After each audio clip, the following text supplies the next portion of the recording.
En la década de 1990, mientras Boeing celebraba su dominio absoluto sobre la aviación comercial, un equipo de ingenieros en Everett, Washington, propuso algo radical.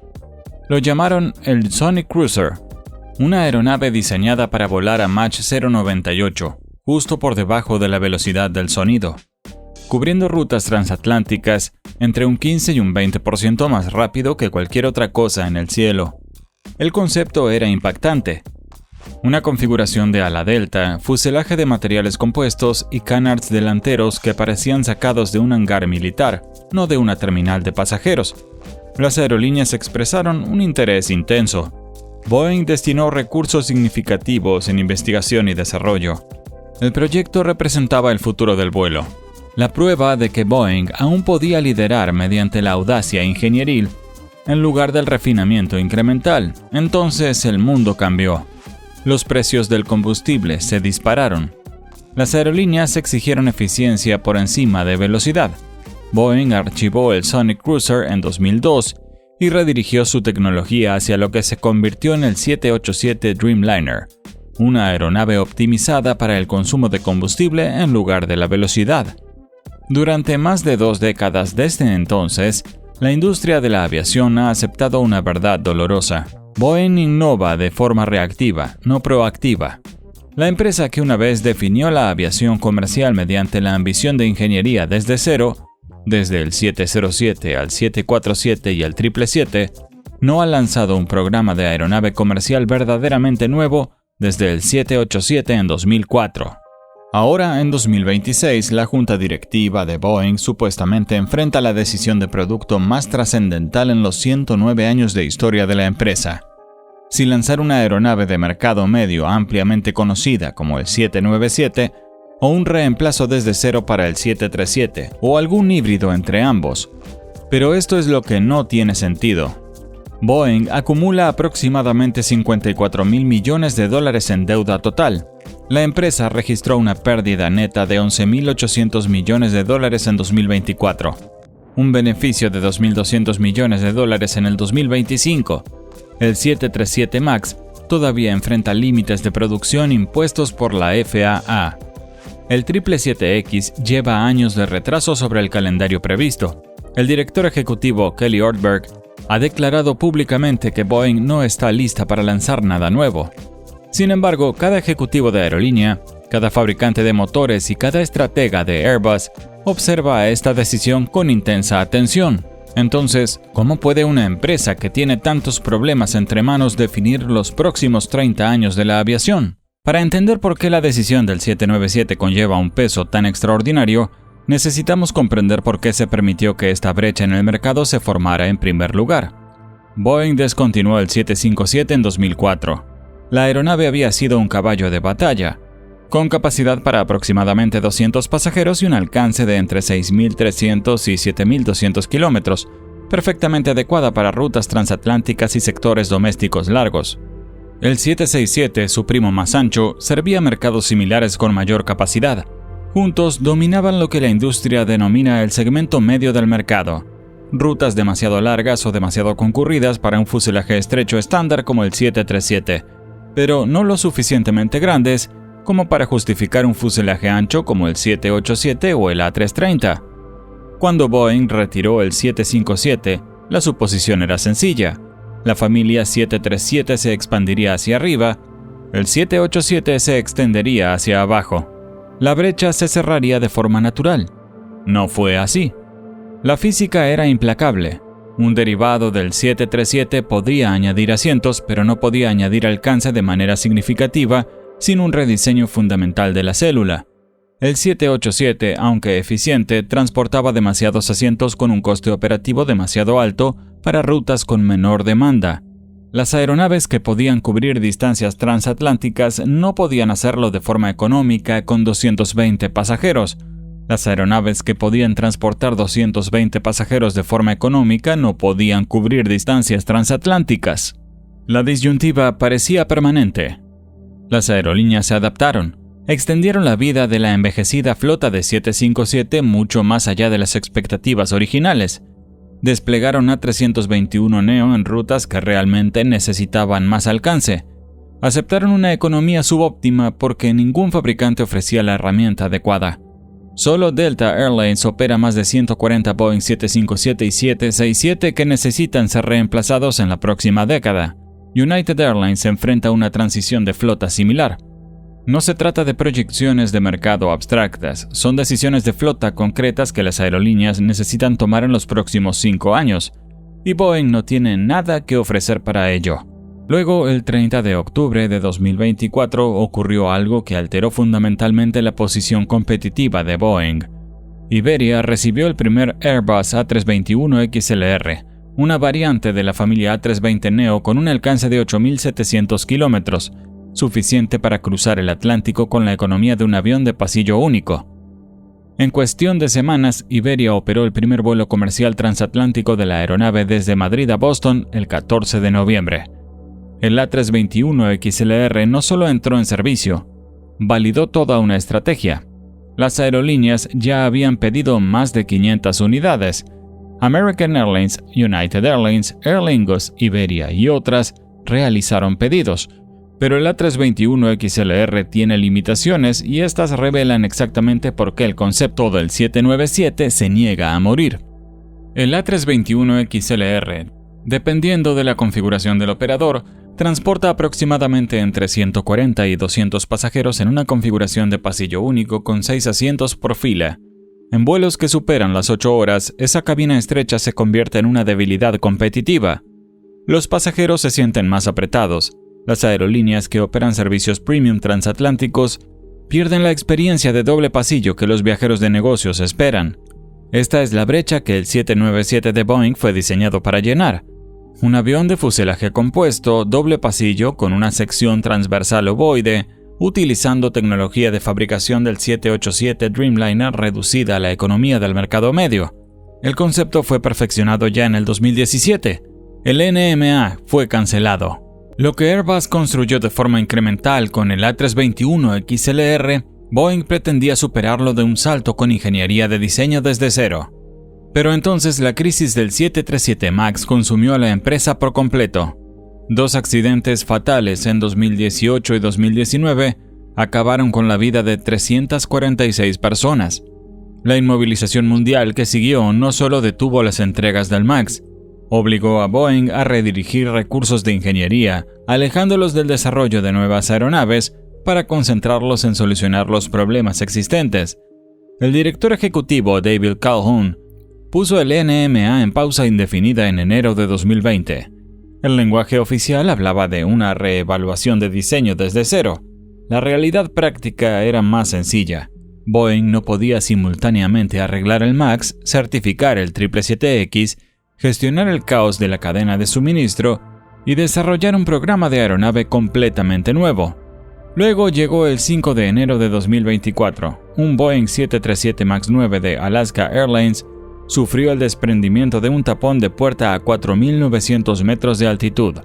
Las investigaciones revelaron que la aeronave había salido de la fábrica de Boeing en Renton sin varios pernos. La FAA impuso un límite de producción de 38 aeronaves al mes, que ahora ha aumentado a 42. El flujo de caja de Boeing, ya de por sí tensionado, se ajustó aún más. Kelly Ortberg asumió como director ejecutivo en agosto de 2024. Una huelga de maquinistas de aproximadamente 8 semanas siguió en septiembre, que finalmente resultó en un contrato con aumentos salariales. El acuerdo de la huelga contenía una cláusula con enormes implicaciones estratégicas. El próximo avión nuevo de Boeing, ya sea el 797 o el sustituto del 737, debe fabricarse en la región de Puget Sound. Esa única disposición ancla la decisión aeronáutica más importante del siglo a una geografía, una fuerza laboral y una estructura de costes específicas. A finales de 2025 la posición de Boeing era cruda.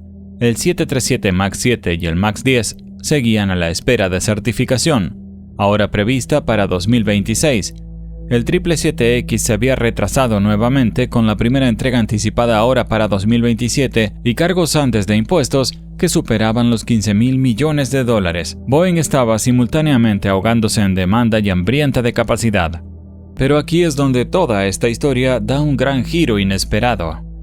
La importancia de la decisión del 797 no se trata de llenar un vacío en la línea de productos, Y realmente no se trata de competir con el A321XLR. Se trata de lo que la elección de Boeing entre dos programas de aeronaves fundamentalmente diferentes revela sobre la arquitectura futura de la aviación comercial en sí misma. Boeing enfrenta una bifurcación estratégica que la industria no ha comprendido del todo. La primera vía es el NMA, el 797, un avión de fuselaje ancho con doble pasillo, fabricado en materiales compuestos, con capacidad para 225 a 275 pasajeros y un alcance de aproximadamente 8.300 a 9.300 kilómetros.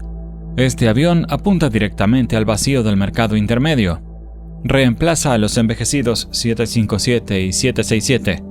Abre lo que la industria llama rutas largas y delgadas, pares de ciudades con suficiente demanda para un servicio diario, pero no la suficiente para llenar un 787 o un A330. Piensen en ciudades europeas secundarias conectadas con ciudades estadounidenses de segundo nivel. Rutas que hoy requieren hacer conexión a través de hubs.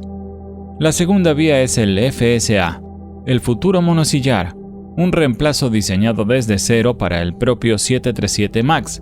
Este apunta al segmento más grande de toda la aviación comercial, el mercado de fuselaje estrecho, que representa aproximadamente el 70% de todas las ventas de aviones comerciales. Un FSA transportaría de 180 a 210 pasajeros utilizando la tecnología de materiales compuestos del 787 y motores de próxima generación, ofreciendo un salto generacional en eficiencia respecto al 737 MAX. Verán, Boeing no puede permitirse hacer ambas cosas simultáneamente. Los costos de desarrollo de cualquiera de los dos programas podrían superar los $20.000 millones. La deuda total de Boeing asciende a aproximadamente $54.000 millones. La cruel aritmética es la siguiente: si Boeing construye primero el 797, captura el mercado intermedio pero deja al 737 MAX compitiendo contra las variantes cada vez más eficientes del Airbus A320neo durante otros 15 o 20 años. La familia Airbus A320 ya ha superado al 737 en entregas totales. Si Boeing construye primero el FSA, protege su franquicia de fuselaje estrecho, la fuente de ingresos más importante de toda la aviación comercial, pero cede el mercado intermedio por completo a Airbus y su A321XLR. Cualquiera de las dos vías conlleva un riesgo existencial. Ninguna puede revertirse una vez que se haya asumido el compromiso. Y hay una restricción que hace ambos caminos aún más traicioneros: ninguno de los dos aviones tiene motor. El liderazgo de Boeing, específicamente el ex-CEO Calhoun, ha declarado repetidamente que no lanzarán una nueva aeronave sin tecnología de propulsión que ofrezca al menos una mejora del 20 al 30% en eficiencia de combustible respecto a los motores actuales. CFM International está desarrollando el programa RISE, una arquitectura de rotor abierto que promete un 20% más de eficiencia de combustible que los motores LEAP que impulsan los actuales 737 MAX y A320neo. Pero no se espera que RISE esté listo para servicio hasta mediados de la década de 2030. El demostrador UltraFan de Rolls-Royce ha mostrado ganancias en eficiencia del 25%, y Rolls-Royce quiere regresar al mercado de fuselaje estrecho. Ningún fabricante ofrece actualmente un motor de producción con eficiencia de próxima generación. Esto crea una paradoja que el propio Ortberg articuló con una franqueza inusual en una entrevista con Aviation Week. ¿Cuándo está listo el mercado? ¿Cuándo está lista la tecnología? ¿Cuándo estamos listos nosotros? Ahora mismo todos tienen el pulgar hacia abajo. 3 puertas separadas, todas cerradas simultáneamente. Boeing no puede abrir ninguna de ellas por pura voluntad. Sin embargo, las aerolíneas no pueden permitirse los plazos de Boeing. Cada pedido que una aerolínea hace hoy por un A321XLR es una ruta que se suponía que el 797 debía cubrir. Cada año que Boeing se retrasa, Airbus acumula experiencia operativa, lealtad de clientes y curvas de aprendizaje en producción que se vuelven cada vez más difíciles de superar. El A321XLR no necesita ser perfecto, solo necesita estar disponible, y lo está. La industria de la aviación siempre ha medido la ventaja competitiva en pedidos, entregas y cuota de mercado. El desafío de Boeing requiere una métrica completamente diferente: credibilidad. Boeing debe demostrar que puede diseñar, certificar y entregar un nuevo avión a tiempo, dentro del presupuesto y sin los fallos de calidad que han definido los últimos 6 años. La readquisición de Spirit AeroSystems por $8.300 millones, incluyendo su deuda, representa un intento de reconstruir el control sobre la fabricación.